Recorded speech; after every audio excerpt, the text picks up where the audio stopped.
கவன ஈர்ப்பு தீர்மானத்தை அவர்கள் கொண்டு வந்து கேட்கின்ற போது இங்கே இருக்கின்ற அமைச்சர்கள் அதற்கு சரியான பதிலை வைத்திருக்கிறார்களா என்பதை தெரிந்ததற்கு பிறகு நீங்கள் அதை அனுமதித்தால் அது நன்றாக இருக்கும். இன்றைக்கு ஒரு ட்ரையலாக நீங்கள் பார்த்துட்டீங்க.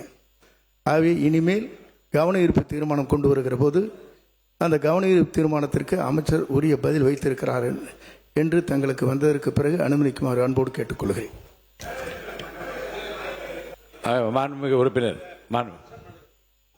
உட்காருங்க. அவங்க இல்லை, மாண்புமிகு அவை முன்னவர் சொன்ன கருத்து வந்து இன்றைக்கு அவர் சொன்னார் பாருங்க, ஒரு ட்ரையல் தான் விட்டீங்கன்னார். ஒரு சாம்பிள் பார்த்தீங்க என்னென்னா, கவன ஈர்ப்பு தீர்மானம் கொடுத்த பிறகு அதிக நாட்கள் எடுத்துக்கொண்டால் அதனுடைய அவசியமும் போய்விடுகிறது, அவசரமும் போய்விடுகின்ற கருத்தின் அடிப்படையில் சிலர் பேரை பதிவு செய்ய சொன்னால் அதன் மூலமாக உடனடியாக தீர்வு காணப்படும் என்கின்ற அந்த அடிப்படையில் தான் பதிவு செய்யுங்கள் என்று நான் சொன்னேன். பலர் சொன்ன கருத்துக்களுக்கு உடனடியாக மாண்பு அமைச்சர் பெருமக்களும் பதில் சொல்லியிருக்கிறார்கள்.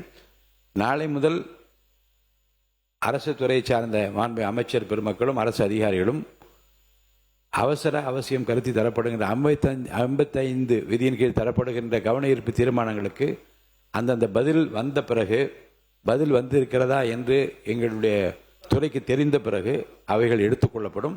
அவைகளை வகைப்படுத்தி வரிசைப்படுத்தி பதில் வந்த பிறகு அவைகள் எடுத்துக்கொள்ளப்படும் என்பதை நான் தெரிவித்து இப்போது மென்ஷன் முடிக்கலாம். இனி செல்லும் இடமெல்லாம் செய்தி. தந்தை டிவியின் வாட்ஸ்அப் சேனலை ஃபாலோ பண்ணினா செல்ல இருக்கும் இடமெல்லாம் செய்தி.